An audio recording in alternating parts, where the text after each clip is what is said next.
100 labour हाँ। एक जगह काम करने के लिए, तो यही है। यही है। ओके फाइन, चलो भाई, राम राम सबको। We are starting with the same chapter, the sectors of Indian economy. This is our third video, fourth video, this is our fourth video, और अपलोड एक ही हुई है। नहीं, क्या बात फोर्थ है क्या फिफ्थ वीडियो ना, छठी वीडियो ना, गंवार। पांचवी वीडियो है सर ये। 6 तो पेज ही पड़े हैं, उसमें 5 वीडियो बन गई, बताओ। अरे हाँ सर, 5 वीडियो है ये। एक कल वाली, कल वाली एक तो अपलोड हो 31 गई। वाली, एक 28 वाली। कल वाली तो तू आज दे देगा ना, हाँ। और आज वाली भी आज दे दियो। हाँ चल आज वाली कल दे दियो। हाँ, और क्या अल्टरनेट डेज सही रहेगा। चल ठीक है, शुरू करते सुन हैं। तो लो, एक 31 वाली, 31 वाली 3 बार गिना दी इसने। ओह, एक वाली, एक तो आज वाली हो गई, हाँ। एक कल वाली जो ऑलरेडी एक 31 रिकॉर्ड नहीं हुई है, पर 31 वाली रिकॉर्ड हो गई। 31 वाली तो हो गई, 28 वाली भी रह गई अभी। 28 वाली बस। 5 हो गई ना, हो गई यार। 5 कैसे हो गई यार? अबे गलत गिराव है। 28 25 25 अभी तो कह रहे 25। भाई 25 कब हो गई? 28 गई थी। 28 कही मैंने। 28 हो गई, 31 हो गई, कल 1 हो गई, 2 हो गई। ये चौथी है। चलो now, so do you know that India is about 60%। ये अब देख स्टैट में क्या दे रखा है, उसको छोड़ो, इस पे आ जाते हैं। 60% ऑफ हमारे देश की जो पॉपुलेशन है वो 5 से 29 के अंडर आती है। अनफॉर्चुनेटली मैं इसमें से निकल चुका हूँ। इसमें से 60% ऑफ द पॉपुलेशन जो 5 से 29 एज के बीच की होती है, इसमें से 51%, ध्यान से समझना एम्प्लॉयमेंट कैसे बढ़ेगा। 51% जो हैं वो एजुकेशनल इंस्टीट्यूट को अटेंड करते हैं, इसका मतलब 49% स्कूल जाते ही नहीं है। और जो rest of and particularly those as less than 18 years, या तो वो घर पे बैठे हुए हैं या फिर वो चाइल्ड लेबर के तौर पे काम कर रहे हैं। इसका मतलब उनको स्कूलिंग नहीं मिल रही है।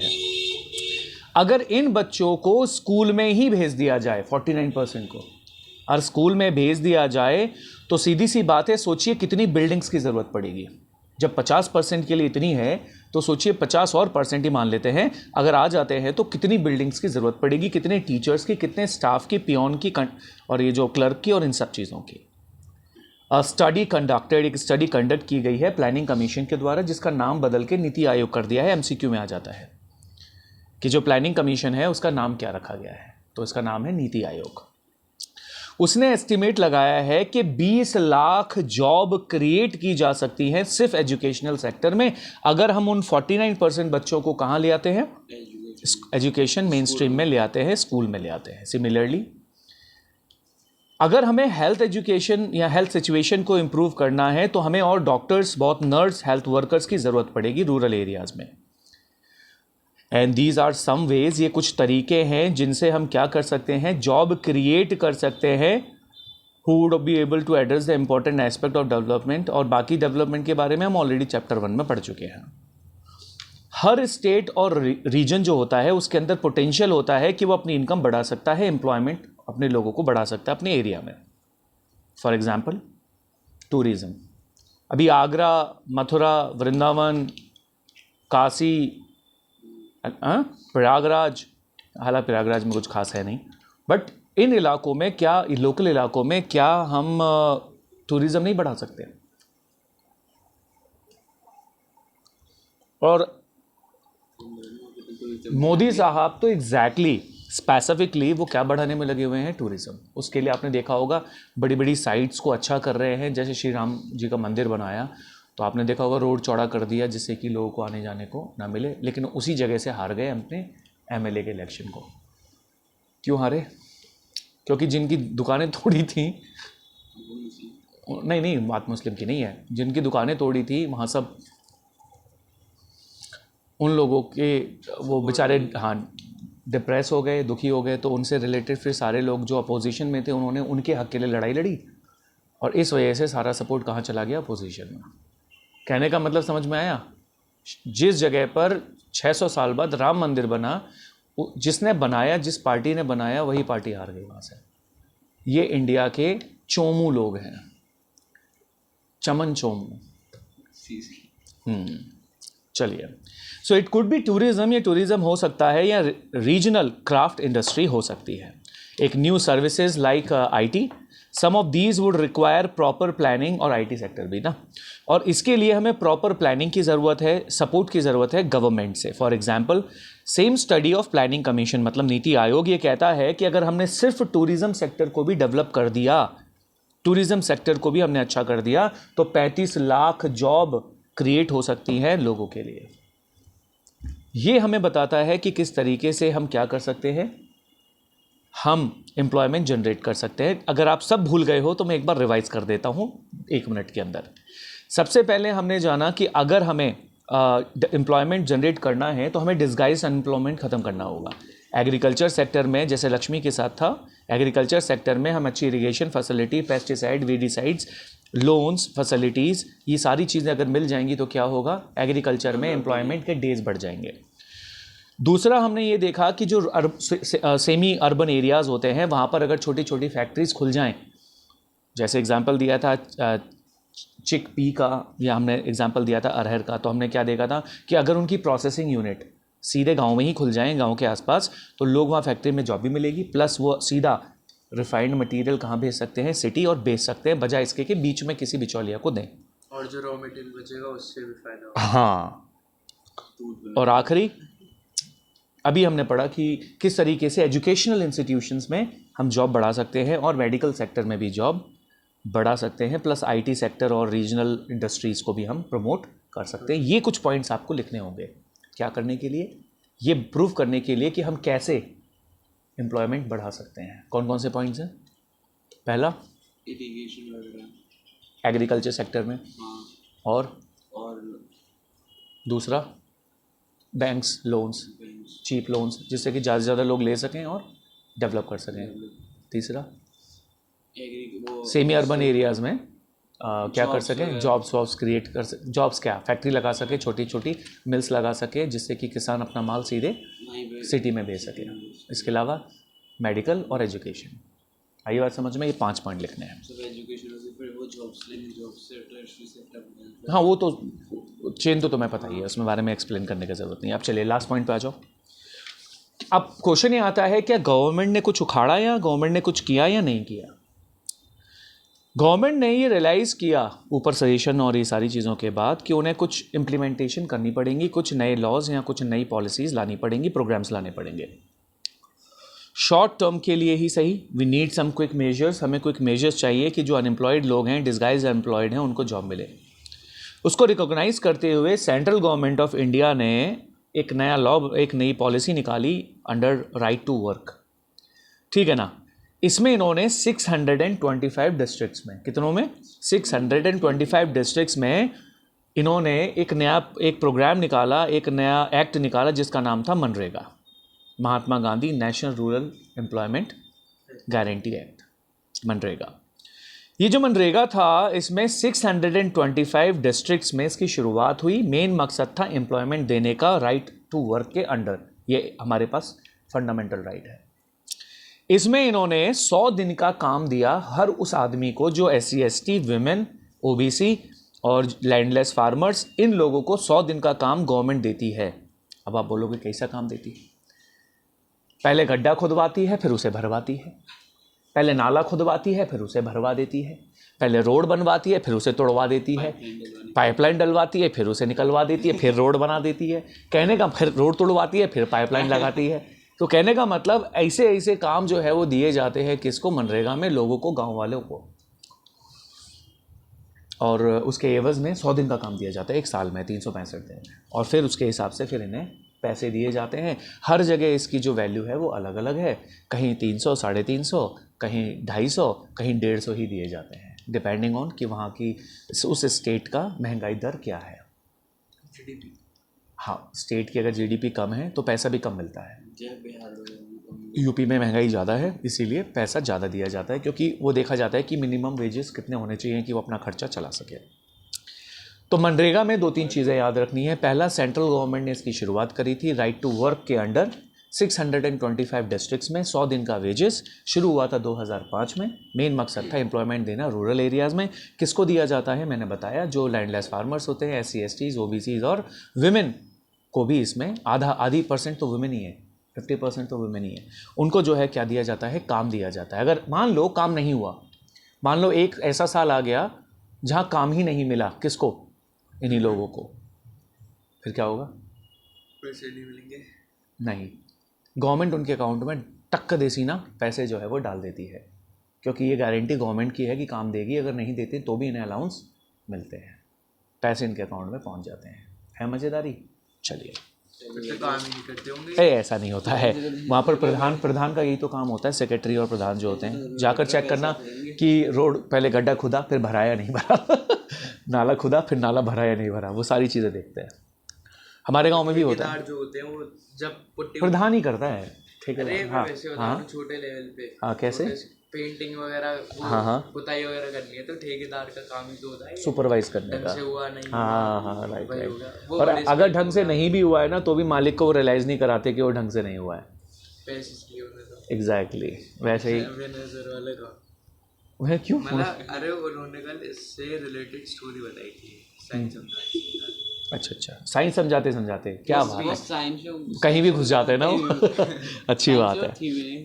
हाँ, मतलब बेसिकली क्या है ना, मल्टी डायमेंशनल नॉलेज दे रहे हैं वो तुमको, लाइफ में कैसे जीना है, कैसे चैलेंजेस फेस करने हैं। अच्छी बात है।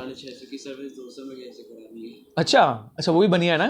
ओहो, वो गुप्ता, मिस्टर गुप्ता है ना। ओहो, भाई मिल गए हो तुम लोग, कैडे भाई मिल गए तुम लोग, सही है। चलो आगे चलते हैं। 6:30 देखिए ज़रा हिल डुल गया थोड़ा सा, चक्कर कैसे आ रहे तुझे? ठीक है, अब हिला दिया तूने सही से वो।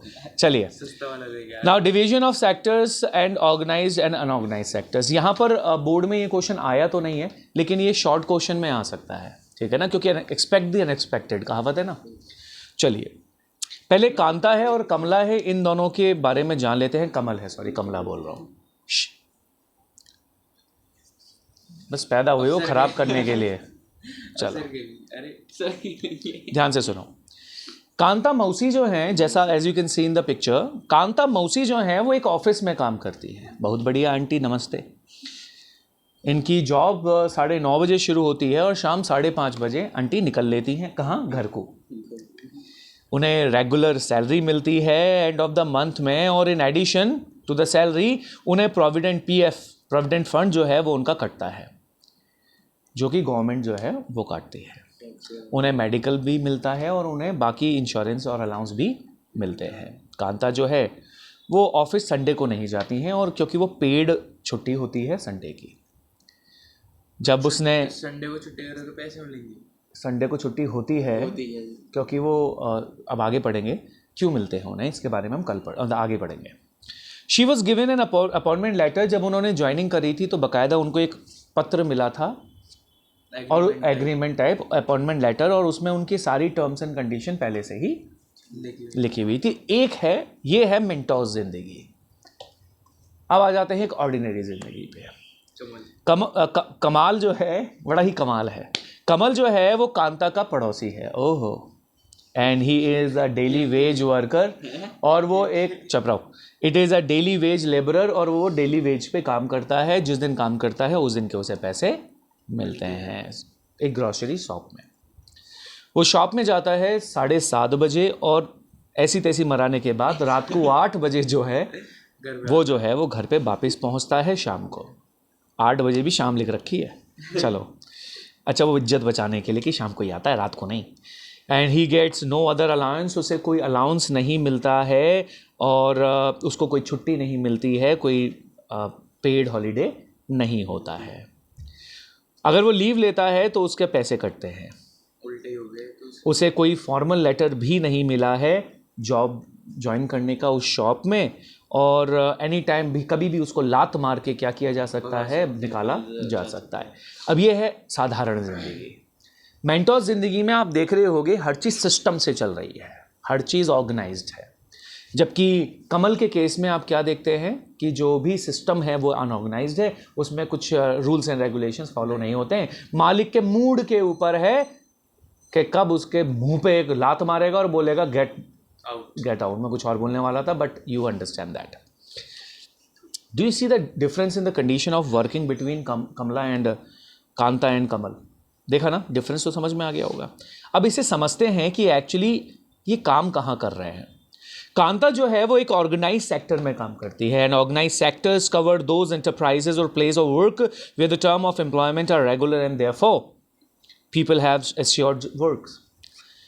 तो ऑर्गेनाइज सेक्टर उन इंटरप्राइजेस को और उन वर्किंग प्लेस को कवर करता है जहां पर एम्प्लॉयमेंट रेगुलर होता है और लोग एश्योर्ड होते हैं कि उन्हें रोज जॉब मिलेगी।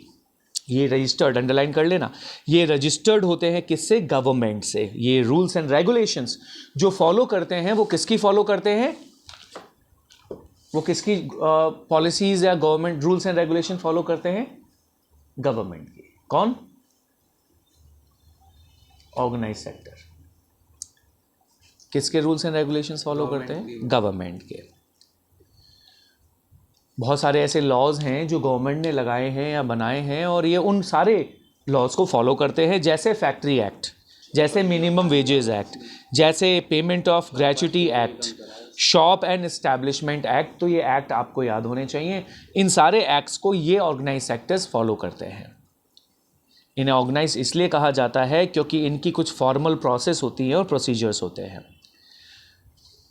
Some of these people may not be employed by anyone but may work on either own, but they too have to register themselves with the government and follow the rules and regulation. हो सकता है कि इनमें से कुछ लोग जो है उनको एम्प्लॉय ना किया गया हो और मे वर्क ऑन देयर ओन, और हो सकता है शायद अपने लिए ही काम कर रहे हों, लेकिन उनको भी रजिस्टर होना होता है गवर्नमेंट के साथ और वही रूल्स एंड रेगुलेशंस फॉलो करने होते हैं जो गवर्नमेंट में होते हैं। जैसे तुम्हारे डैड हैं भाई, ITR और ये सारे काम करते हैं, he is registered to government और किसी और के लिए काम नहीं करते हैं, अपने लिए काम करते हैं, लेकिन रूल्स एंड रेगुलेशन कौन से फॉलो करते हैं? गवर्नमेंट के। वर्कर्स इन ऑर्गेनाइज सेक्टर जो है उनके क्या फ़ायदे हैं उन्हें सुनिए। उनके पास सिक्योरिटी ऑफ एम्प्लॉयमेंट होती है।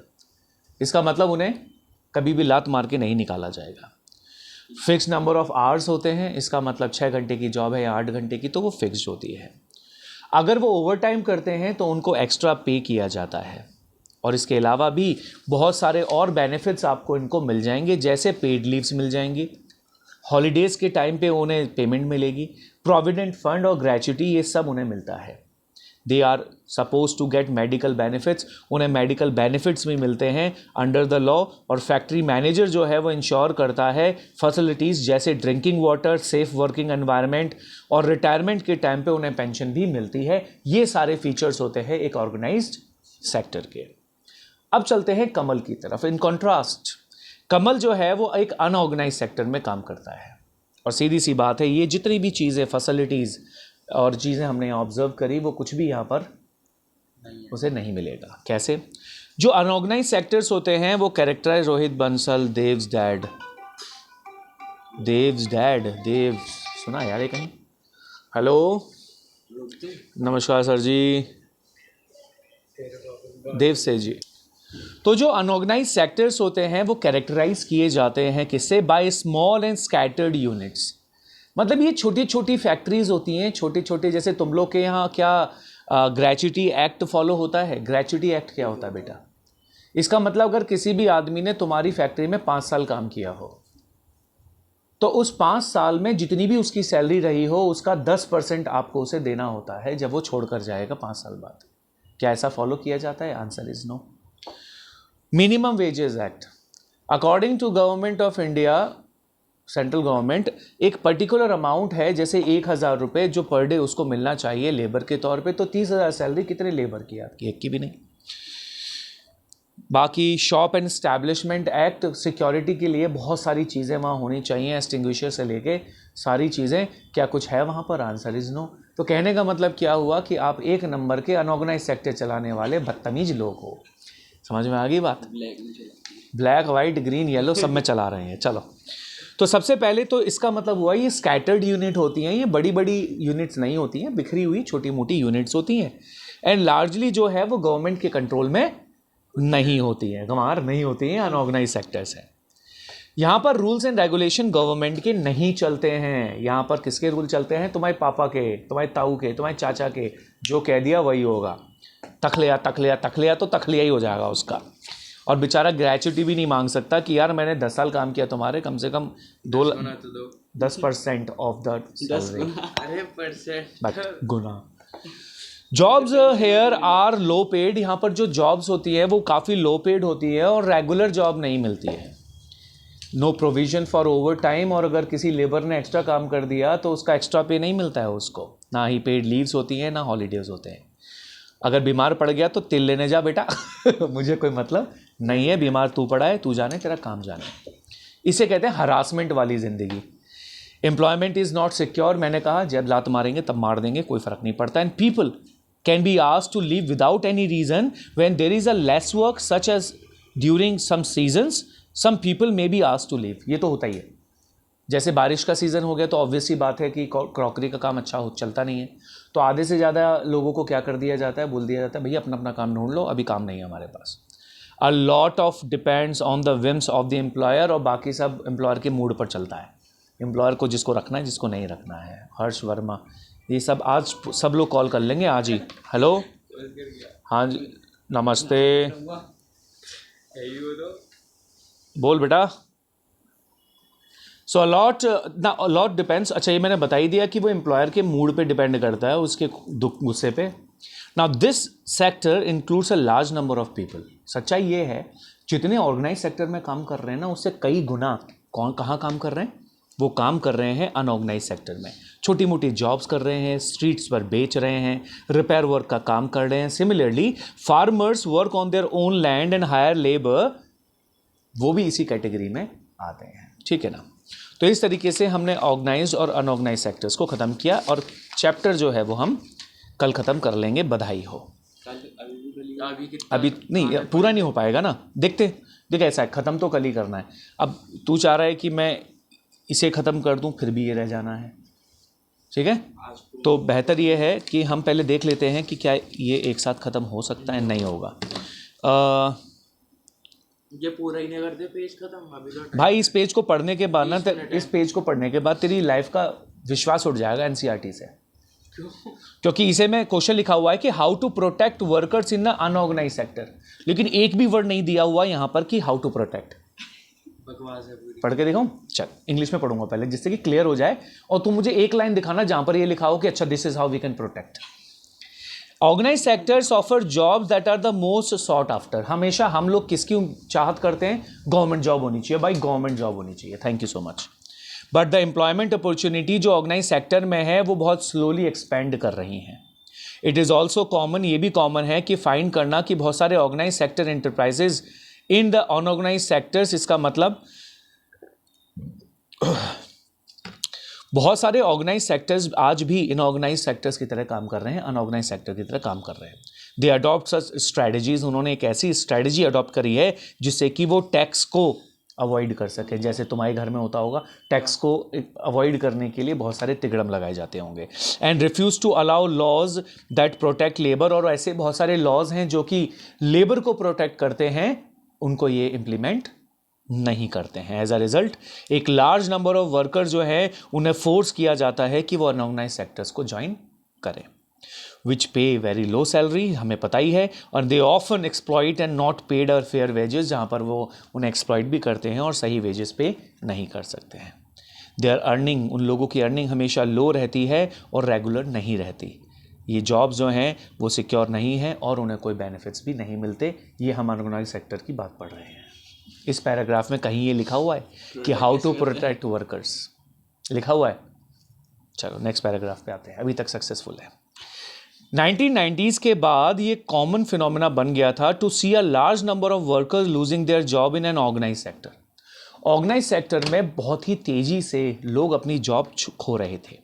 ये जो वर्कर्स थे इन्हें मजबूरी में फोर्स किया गया कि भैया अब तुम अनऑर्गेनाइज सेक्टर्स में जाओ जहाँ पर लो अर्निंग थी। Hence beside the need of more work, बजाय इसके कि उन्हें मोर वर्क चाहिए, there is also a need for protection, उन्हें प्रोटेक्शन भी चाहिए, सपोर्ट भी चाहिए होता है of the workers in an unorganise sectors.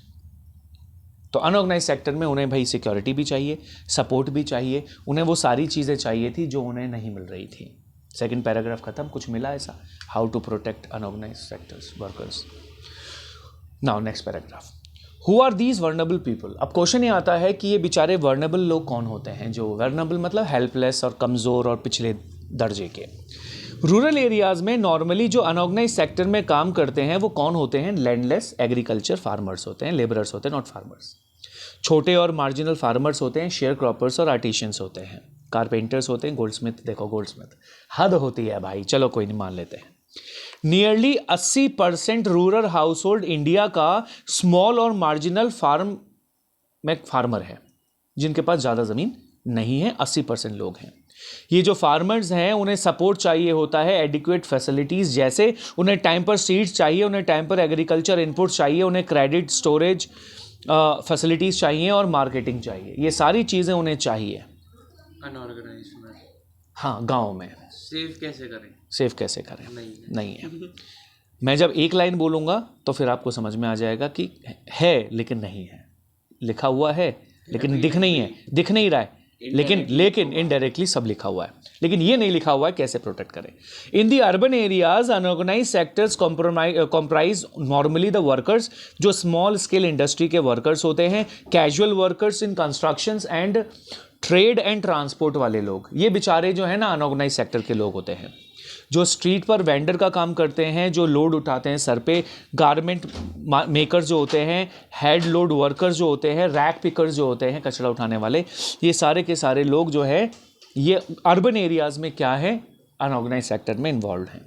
Small scale industries also need government support. ये जो स्मॉल स्केल इंडस्ट्रीज़ होती हैं ना, इनको भी गवर्नमेंट की सपोर्ट चाहिए होता है, जिससे कि वो सस्ते में रॉ मटेरियल ले सकें और ज़्यादा से ज़्यादा मार्केट में आउटपुट दे सकें, जिससे कि ज़्यादा से ज़्यादा वो कमा सकें। जो कैजुअल वर्कर्स हैं both rural and urban area, उनको भी प्रोटेक्ट करना ज़रूरी है। वही तो पूछ रहा है कैसे, लिखा नहीं है कैसे। लास्ट पैराग्राफ आज का, we also find that majority of workers वो शेड्यूल्ड कास्ट ट्राइब से बिलोंग करते हैं, राइट, बैकवर्ड कम्युनिटी से बिलोंग करते हैं। और आपने देखा होगा कि regular jobs, low paid work, इसके अलावा सोशल डिस्क्रिमिनेशन भी उनके साथ होता है। तो प्रोटेक्ट एंड सपोर्ट करना ऑर्गेनाइज सेक्टर को, वर्कर्स को, इज़ दस necessary for the economic growth and social development. तो इसीलिए हमें ज़रूरी है कि हम उन्हें सपोर्ट करें, प्रोटेक्ट करें, सपोर्ट करें किनको, अनऑर्गेनाइज सेक्टर को, जिससे कि वो भी इकोनॉमिकली डेवलप हो सकें, लोग जो ऑर्गेनाइज सेक्टर में काम कर रहे हैं, और दूसरा जो सोशल डेवलपमेंट है वो भी उनका हो सके। तो क्वेश्चन आता है कि how to protect workers in unorganise sector. तो सबसे पहले हम बात करेंगे सैलरी को लेकर। तो जहाँ पर अनऑर्गेनाइज सेक्टर में सैलरी बहुत कम है, पॉइंट गिना रहा हूँ जैसे वो गिनाए थे, अनऑर्गेनाइज सेक्टर्स में सिक्योरिटी नहीं है, जॉब सिक्योरिटी नहीं है, रेगुलर वर्क नहीं है, सैलरी अच्छी नहीं है। तो अभी हमें काम करना पड़ेगा, गवर्नमेंट को काम करना पड़ेगा इन तीनों चीज़ों को क्या करने के लिए, अपग्रेड करने के लिए, उनकी सैलरी बढ़ाने के लिए, ठीक है ना। ओके, ये तो हो गया। दूसरा है एग्रीकल्चर सेक्टर में, जहाँ landless farmers, labourers, artisans, Goldsmith, हद है, ये सारे के सारे लोग जो क्या करते हैं, ये बेचारे जो अनऑर्गेनाइज सेक्टर में इनको कम फैसिलिटीज़ मिलती हैं, जैसे सीड्स नहीं मिल रहे हैं, फर्टिलाइजर्स नहीं मिल रहे हैं, तो ये गवर्नमेंट का रोल है कि इन सारी चीज़ों को क्या करना है, उन्हें सप्लाई इम्प्रूव करना है, उनको रॉ मटेरियल प्रोवाइड करना है, छोटी छोटी इंडस्ट्रीज़ को, छोटी छोटी फैक्ट्रीज़ को, जिससे कि वो अच्छा रॉ मटेरियल से अच्छा प्रोडक्शन करके ज़्यादा पैसा कमा सके और अपने वर्कर्स को ज़्यादा दे सके। तो कहने का मतलब ये रोल गवर्नमेंट का है, अनऑर्गेनाइज से ऑर्गेनाइज बनाना की तरफ ले जाना है, बिल्कुल सही। तीसरा है कैजुअल वर्कर्स, ट्रेडर्स और ये सारे लोग, इनको भी रेगुलर जॉब चाहिए होती है, गारमेंट्स मेकर्स और रैक पिकर्स, इनको रॉ मटेरियल अच्छे सपोर्ट में मिलेगा, वही वाली बात, तो इन्हें वो अच्छा काम कर सकते हैं ना। तीसरा जो है शेड्यूल कास्ट है, शेड्यूल ट्राइब है, उन्हें अपॉर्चुनिटी मिलनी चाहिए, उनके वेजेस अच्छे होने चाहिए और उनको समाज में इक्वालिटी, डिग्निटी के साथ रहने का मौका मिलना चाहिए, और ये सारी चीज़ें भी गवर्नमेंट प्रोवाइड कर सकती है, ठीक है। तो ये 4-5 चीज़ें हैं जिसके बारे में आपको यहाँ पर लिखना है। This is how we can protect the unorganise sector, workers of unorganise sector. चलो भाई, थैंक यू सो मच। कल हम ये चैप्टर ख़त्म करेंगे। चलो भाई, राम राम जी। थोड़ा समझ में आया हो तो लाइक कीजिए, सब्सक्राइब कीजिए, और देव को भी लाइक कीजिए और समर्थ को भी लाइक ही कीजिए। चलिए, बाय बाय।